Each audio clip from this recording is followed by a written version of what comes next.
INSCON is also in over 100 languages all over India. So I personally welcome.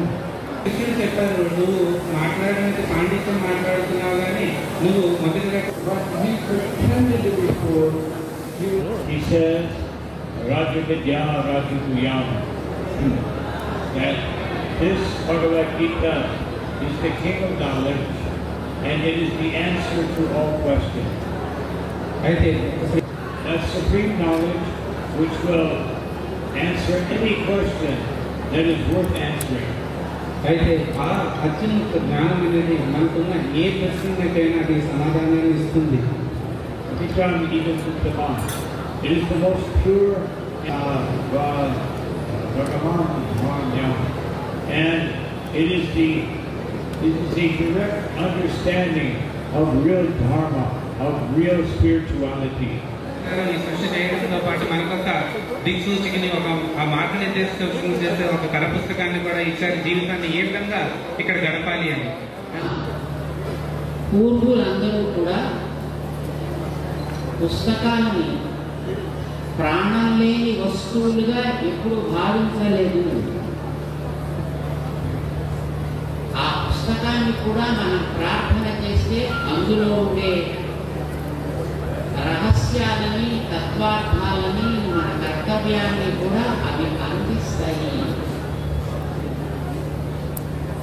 మహానుభావులు రామానుజుల వారు రచించిన బ్రహ్మసూత్ర భాష్యాన్ని శ్రీ భాష్యం అని అంటారు. దాని గురించి ప్రార్థన చేస్తూ తద్భాష్యం సజ భాష్యకృత్ సజ హరి సమ్యక్ ప్రసీదంతు నః అని ప్రార్థన చేస్తారు. అంటే ఆ గ్రంథము మమ్మల్ని దయచూడుగా, గ్రంథాన్ని రచించిన మహనీయులు మమ్మల్ని దయచూడుగాక, గ్రంథంలో ఉండేటటువంటి తత్వమైనటువంటి ఆ శ్రీహరి కూడా మమ్మల్ని దయచూడుగాక. అంటే ప్రశ్న వేశారు, శ్రీహరిని దయ చూపించు అంటే అర్థం ఉందా? గ్రంథ రచన చేసినటువంటి మహనీయులైన రామానుజులని దయ చూడు అంటే అర్థం ఉంది. సాక్షాత్తు బ్రహ్మసూత్రాలని రచించినటువంటి వేదవ్యాసుడు లాంటి మహనీయుడు అందించిన అక్షరామ్నాయమే అది. అదంతా ఒక చోట ఒక గ్రంథంగా ఉంటే దానికి ఉండేటటువంటి పవర్ ఎంత, అది మన చేతిలో పట్టుకుంటే ఎంత శక్తిని మనకి ఇస్తుంది. అందుకే ఆ గ్రంథాన్ని కూడా మేము మొక్కుతాము.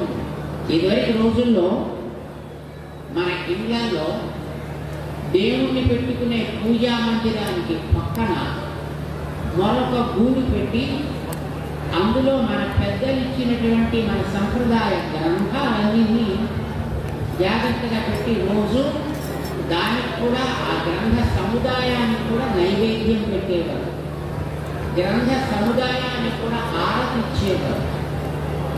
ఆ గ్రంథాలు మనల్ని కరుణిస్తాయి అని భావించారు.